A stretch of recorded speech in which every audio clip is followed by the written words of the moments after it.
La guerre en Ukraine a bouleversé de nombreuses réalités établies de la guerre moderne. Les systèmes d'armes qui dominaient le champ de bataille depuis des décennies n'ont plus tout à fait le même impact. De nouveaux systèmes émergents les remplacent progressivement comme moyens de combat les plus efficaces. Ce changement est particulièrement frappant dans le cas de ce pilier de longue date de toutes les armées capables de les produire ou de s'en procurer, le char. À une époque de plus en plus marquée par les systèmes autonomes, le ciblage assisté par l'IA, la surveillance omniprésente et la guerre de frappe de précision, la réputation du char d'assaut a été sérieusement écornée sur les champs de bataille d'Ukraine. En particulier, l'utilisation prodigieuse de petits drones d'attaque, bon marché et très maniables, a rendu largement obsolète bon nombre des avantages autrefois offerts par les chars d'assaut. Mais tout cela est sur le point de changer. Les États-Unis ont récemment dévoilé un nouveau char conçu pour surmonter les défis du champ de bataille actuel et restaurer la suprématie des chars sur les champs de bataille du futur, l'Abrams M1E3. Voici donc l'histoire intérieure de cette dernière innovation blindée américaine, et pourquoi toutes les armées du monde la surveillaient de près, vertes de jalousie. Le char Abrams est bien sûr le char de combat principal de l'armée américaine depuis plusieurs décennies. Initialement, introduit en service en 1980, il a été constamment modernisé et modifié au fil des années, pour suivre l'évolution de la technologie et des exigences du champ de bataille. La version actuelle, le M1A2C PV3, également désigné sous le nom de M1A2C, a commencé à entrer en service vers 2017. Cette variante, ainsi que le M1A2 SPOV2, légèrement plus ancien, fait actuellement l'objet du dernier programme de modernisation. Les chars sont équipés de l'intégration de la protection Trophy Ready, d'une stabilisation avancée de la tourelle, de tablettes de la famille des systèmes informatiques embarqués, de cartes de génération 2, d'une architecture de protection, et bien plus encore. Le programme doit se poursuivre pendant que le développement du nouveau M1E3, destiné à les remplacer à terme, est en cours. Mais ne vous y trompez pas, le M1E3 représente un bond en avant majeur pour ce char légendaire. C'est parce que la nouvelle version a été fondamentalement repensée pour prospérer sur les champs de bataille du futur. Plus précisément, le M1E3 est conçu pour transformer la manière dont les forces blindées lourdes opèrent sur des champs de bataille de plus en plus dominés par les munitions rôdeuses, les drones d'attaque FPV, les tirs de précision à longue portée et la surveillance aérienne persistante. Et c'est pourquoi les armées du monde entier suivent ces développements de très près. Tout le monde essaie frénétiquement de s'adapter à ces nouvelles réalités, mais le M1E3 semble offrir une solution viable. Ajouter en urgence des solutions comme cages anti-drones, chaluts de déminage et brouilleurs de signaux de drones sur les chars après production vise à améliorer leur survie face à ces nouvelles menaces. Mais le M1E3 est conçu pour intégrer ce type de fonctionnalité ultramoderne dès le départ. Pour commencer, il répond à l'un des enseignements clés tirés de la guerre des chars en Ukraine. Plus lourd ne veut pas toujours dire meilleur. Les plateformes plus lourdes ont certes leurs avantages. Elles peuvent accueillir des blindages plus épais, et de nombreux modules additionnels comme les kits de survie urbaine TUSC, sans compromettre l'intégrité structurelle. Ces ajouts massifs offrent une résistance nettement supérieure contre les pénétrateurs à énergie cinétique et les ogives à énergie chimique, comparées aux conceptions plus légères. Une plateforme plus lourde permet aussi l'installation d'armements plus puissants. La masse supplémentaire absorbe plus efficacement l'énorme recul de ces canons de plus gros calibre, ce qui permet une meilleure précision lors des tirs rapides, et dans des conditions sèches et arides, ils règnent en maître. Mais ces avantages s'accompagnent d'un énorme compromis, la mobilité. Dans les conditions boueuses et molles de l'est de l'Ukraine, les chars lourds comme le Challenger britannique se sont révélés particulièrement susceptibles de s'enliser facilement. Les chars dépassant 70 tonnes ne peuvent souvent pas non plus traverser les ponts civils en Europe ou en Asie, sans l'aide du génie. En gardant à l'esprit la forte probabilité d'opérations futures en Europe de l'Est et dans l'Indo-Pacifique, ces facteurs compliquent énormément la logistique. Ainsi, en tant que l'un des chars de combat principaux, les plus lourds en service, le M1A2 SUP V3 n'est tout simplement pas très adapté à ces régions. Leur poids de base entièrement armé est d'environ 73,6 tonnes courtes, mais le poids réel dépasse souvent 74 tonnes avec les kits de survie urbaine complets et les systèmes de protection active installés. Certaines versions plus anciennes pouvaient atteindre 80 tonnes après modernisation avec un blindage, des capteurs et des armes plus lourds.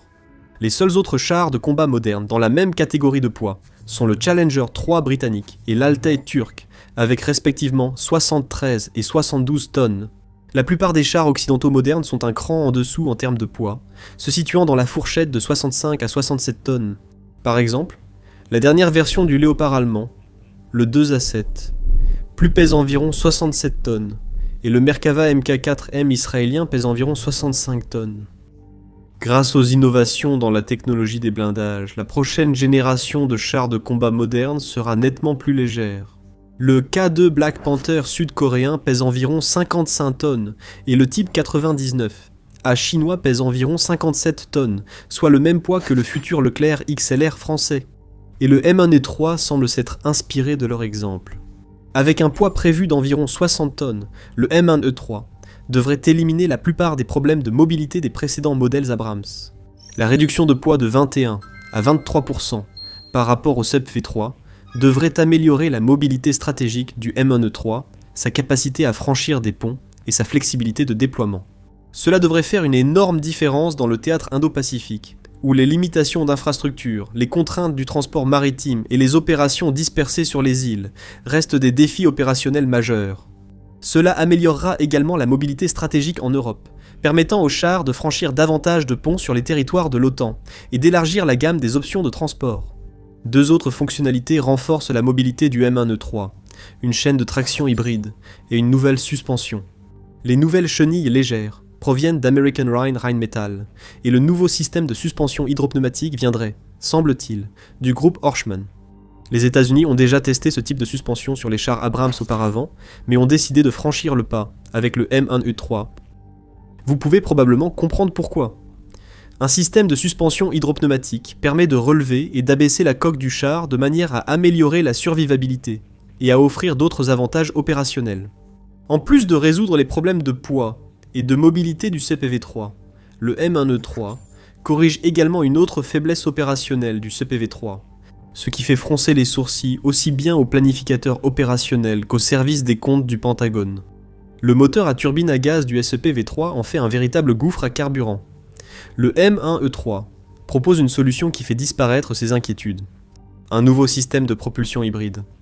La nouvelle configuration de propulsion comprend un moteur en ligne 6 cylindres Caterpillar C13D modifié, d'une puissance de 1100 chevaux, associé à une transmission SAPA AST 1075 LP, qui intègre un moteur électrique de 250 chevaux. Cette architecture hybride devrait accroître l'autonomie opérationnelle et réduire fortement les signatures thermiques et acoustiques. Parallèlement, la puissance électrique supplémentaire à bord fournit l'énergie nécessaire pour les futurs capteurs, systèmes de protection, technologie à énergie dirigée et capacité de guerre électronique. Cela devrait garantir que le char reste à l'épreuve du temps, alors que les conditions du champ de bataille continuent inévitablement d'évoluer. La mobilité et la flexibilité supplémentaires offertes par le nouveau système devraient recevoir l'approbation du personnel opérationnel. Et l'amélioration attendue de 40 à 50% de l'efficacité énergétique devrait également être une excellente nouvelle pour les comptables du département de la guerre. Ce système innovant et pragmatique répond aussi aux priorités de modernisation actuelles de l'armée américaine. La doctrine insiste sur la réduction du soutien logistique et une meilleure endurance lors des opérations de combat à grande échelle, où les convois de carburant sont des cibles faciles pour les drones et frappes ennemies. Les besoins réduits en carburant du M1E3, combinés à sa mobilité et sa flexibilité accrue, s'inscrivent parfaitement dans cette philosophie. On pourrait croire que la réduction du poids et la complexité du système de propulsion entraînent des compromis sur la puissance de feu, la protection ou la configuration de l'équipage du M1E3. Or, ce n'est pas le cas. Le M1E3 ne fait aucun compromis sur la puissance de feu, la protection et l'ergonomie de l'équipage. Il les améliore. L'un des changements les plus frappants par rapport aux précédentes variantes de l'Abrams est l'introduction d'une tourelle automatisée et d'un système de chargement automatique. Le canon principal semble être le même canon lisse modernisé de 120 mm, M256 installé sur le SEP-V3, et une autre variante plus récente de l'Abrams. Il est probable qu'il soit associé à une mitrailleuse coaxiale. Fait intéressant. La tourelle principale abritant le M256 est complétée par une tourelle secondaire plus petite montée sur son toit. Cette tourelle secondaire est équipée d'un canon Northrop Grumman M230 LF de 30 mm, chambré pour des munitions de 113 mm et pouvant contenir 30 obus. Donc en réalité, le M1E3 possède deux tourelles. Cela signifie que pendant que le canon principal vise des cibles classiques de chars, des bâtiments, des blindés, du matériel lourd, etc., le canon de 30 mm peut s'occuper des attaques provenant de ces satanés drones. Mais ce ne sont là que quelques-unes des capacités que le M1E3 est susceptible de déployer au final. Le premier prototype, présenté au salon de l'automobile de Détroit en janvier, était équipé d'un système de visée stabilisé Leonardo DRS, d'un mélange de caméras électro-optiques et infrarouges, ainsi que d'une station d'armes télécommandée, ou RWS, de chez EOS, installée sur le dessus de la tourelle. La station d'armes télécommandée était armée d'un lance-grenades automatique de 40 mm, d'une mitrailleuse de 7,62-51 mm et d'un missile anti-char guidé Javelin. L'armement complet du M1E3 pourrait encore être élargi, notamment avec l'ajout de lanceurs pour des munitions rôdeuses. En effet, dans une illustration plus récente fournie par l'armée américaine, on peut voir une structure dans un panier derrière la tourelle que l'analyste de la défense Martin Chomsky suppose être un conteneur pour un véhicule aérien sans pilote destiné à la reconnaissance. Donc, comme vous le voyez, dans The Military Show, nous ne répétons pas simplement les mêmes gros titres et histoires que les autres.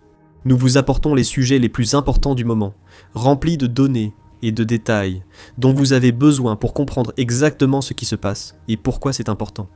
Alors, abonnez-vous à la chaîne pour toujours rester au courant de l'actualité. En ce qui concerne l'armement défensif, l'armée a également opéré un changement radical par rapport au Sub V3, en particulier le système de protection active, ou APS. Le système APS est une amélioration relativement innovante et significative par rapport aux anciennes technologies de défense des chars, comme le blindage réactif explosif, ou IRA. Ce blindage stoppait les roquettes anti-chars en déclenchant des charges sur la coque, souvent près de l'infanterie proche du véhicule. Plus encore, les chars sont aujourd'hui plus vulnérables aux armes intelligentes, telles que les missiles anti-chars guidés par laser, que le système APS vise à contrer. Le SEB V3 est équipé du système israélien Rafael ADS Trophy HV, tandis qu'on s'attend à ce que le M1E3 utilise le XM251 Iron Fist. Les deux sont à l'origine des systèmes israéliens, le premier étant fabriqué par Rafael et le second par LLBit Systems, mais le XM251 est en réalité la version américanisée du M251 original d'Elbit. Le XM251 est déjà en service sur la variante M2A4E1 du véhicule de combat d'infanterie Bradley. Il est également prévu qu'il soit intégré sur les véhicules blindés légers, Arrows 8x8 Striker, et sur le futur remplaçant de la famille Bradley, provisoirement désigné sous le nom de XM30. Donc, il ne serait pas surprenant d'apprendre que l'Iron Fist sera installé sur d'autres véhicules blindés plus légers. Pour un char de combat principal lourd, c'est une première pour l'armée américaine, soulignant les nouvelles réalités auxquelles les chars doivent survivre et prospérer. Les deux systèmes illustrent deux philosophies différentes de protection active. La neutralisation aérienne par fragmentation et l'interception précise par projectile. Ils proposent simplement des méthodes de neutralisation très différentes. Le Trophy HV emploie une décharge similaire à un fusil de chasse, faite de pénétrateurs formés par explosion ou de billes métalliques dispersées sur la trajectoire de la menace. Cela crée une large zone de destruction, à environ 10 à 15 mètres du véhicule, qui détruit efficacement la tête de guerre. En revanche, l'Iron Fist lance un mini-missile intercepteur cinétique doté d'une petite ogive à fragmentation explosive. Il poursuit la menace et entre en collision, ou explose à proximité, à une distance de sécurité de 30 à 50 mètres, offrant une interception plus précise. Le système Trophy, qui pèse 850 kg, transporte 6 intercepteurs à la fois. Optimisé contre les missiles anti-chars et lance-roquettes, il reste moins efficace face aux drones attaquant par le dessus, ou aux pénétrateurs à énergie cinétique. Le système Iron Fist, beaucoup plus léger, pesant entre 200 et 250 kg, transporte 4 intercepteurs dans sa configuration standard, ainsi que des capacités intégrées de brouillage électro-optique pour neutraliser les missiles anti-chars de deuxième génération. Il peut intercepter efficacement les pénétrateurs à énergie cinétique, comme les obus de char, en frappant le projectile sous un angle plus aigu et à plus grande distance. Cela le rend également beaucoup plus efficace contre les drones. Le M1E3 étant conçu pour résister aux pénétrateurs à énergie cinétique et aux drones, il est compréhensible que l'armée américaine ait opté pour ce changement. Le poids réduit de l'Iron Fist et son impact collatéral limité correspondent à la nouvelle doctrine du char, axée sur la coopération avec l'infanterie et les drones, tandis que sa capacité à neutraliser pénétrateurs à énergie cinétique et drones offre une protection supplémentaire que le Trophy n'apporte pas. Mais la protection du M1E3 ne se limite pas au nouveau système de protection active. En fait, contrairement aux versions précédentes de l'Abrams, ce char a été conçu pour intégrer directement les éléments de survivabilité dans le véhicule, plutôt que de dépendre fortement de kits additionnels montés à l'extérieur. Les responsables de l'armée américaine ont décrit ces futures capacités de protection comme étant intégrées au système d'armes. Cela suggère fortement une évolution vers des architectures de survivabilité intégrées qui combinent protection active, guerre électronique, réduction de la signature et technologie de blindage avancée. Si vous aviez besoin d'une preuve que les États-Unis intègrent profondément les leçons durement apprises de la guerre en Ukraine, c'est le premier élément de preuve. Voici le deuxième. Le char est piloté à l'aide de ce qui semble être une véritable manette de jeu, ou une manette conçue pour ressembler et fonctionner comme telle. Le M1E3, présenté par l'armée américaine en mars 2026, aurait utilisé une manette de jeu Fanatec. Pourquoi opter pour une manette de jeu largement utilisée ? Eh bien, comme le suggère le colonel Ryan Howell, responsable du programme M1E3 non sans humour, il ne faut désormais que 30 secondes pour former un jeune soldat à conduire ce char, alors qu'avant cela nous prenait des jours, voire des semaines. Il exagérait peut-être un peu sur la durée de la formation, mais il a ensuite donné un exemple qui montre comment une manette de jeu réduit réellement, et de façon spectaculaire, la courbe d'apprentissage. À propos d'un soldat en particulier, il a déclaré « Lorsque nous nous sommes assis avec lui au poste d'équipage, il était déjà en train de quitter l'armée, mais il nous aidait en nous informant sur des décisions de conception clés. Il a dit « Si j'avais su qu'une telle plateforme existait, je serais resté dans l'armée. » C'est précisément pour cette raison que les opérateurs de drones en Ukraine ont tendance à utiliser des manettes de jeu ou des contrôleurs de style jeux vidéo pour leurs opérations. C'est une seconde nature pour environ 3,6 à 3,7 milliards de joueurs passionnés à travers le monde. Désormais, les tourelles automatisées et la configuration conviviale des commandes améliorent la rapidité et l'efficacité du tir. Mais c'est l'introduction du chargeur automatique qui est sans doute l'innovation la plus importante dans le M1E3. En réalité, il est assez rare que les chars américains, ou même les chars occidentaux en général, soient tout équipés d'un chargeur automatique.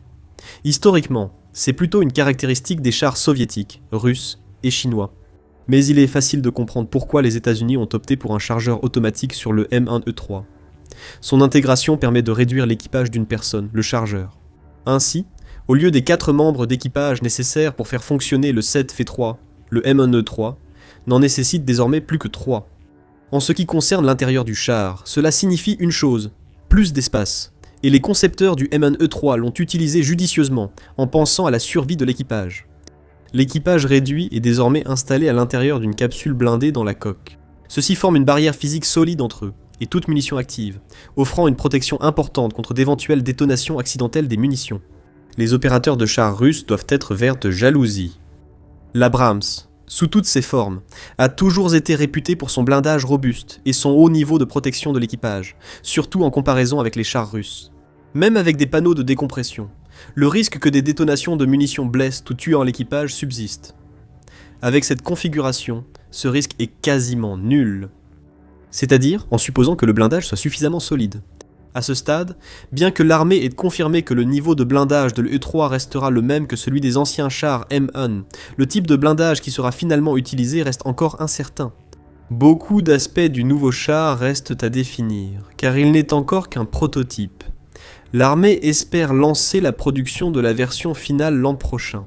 Le calendrier exact dépendra des performances des premiers prototypes de chars lors des essais menés par les unités opérationnelles, lesquels devraient débuter en 2027. Tout de même, nous avons la chance d'en savoir autant à ce stade. La présentation officielle du tout premier prototype précoce du M1E3, au salon de l'auto de Détroit en janvier, a eu lieu plusieurs années avant le calendrier initial du programme.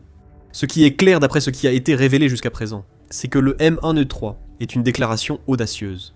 Les États-Unis veulent maintenir la pertinence des blindés lourds sur le champ de bataille futur, alors que beaucoup voient le char de combat principal comme une relique. Au lieu d'abandonner le concept de char de combat principal, l'armée redessine l'Abrams pour les conflits futurs, en tirant les leçons des champs de bataille ukrainiens. C'est un environnement où la survie dépend autant de la protection électronique, de la discrétion, de l'automatisation et de la mobilité que du blindage et de la puissance de feu. Et le M1E3 semble avoir tout ce qu'il faut. Alors, Est-ce le char ultime pour cette nouvelle réalité? Il faudra attendre pour le savoir, mais il est peu probable qu'il soit invincible. Rien ne l'est, du moins pas pour longtemps, pas avec des drones partout. Dans tout conflit de haute intensité, aucune plateforme ne peut être totalement à l'abri des systèmes aériens sans pilote. Les brouilleurs sont contournés par des drones à fibre optique et d'autres moyens. Les systèmes de protection active peuvent être submergés par le nombre. Étant donné l'état actuel des lignes de front ukrainiennes, les 4 intercepteurs que le Iron Fist peut lancer sans rechargement semblent peu nombreux, pour le moins qu'on puisse dire.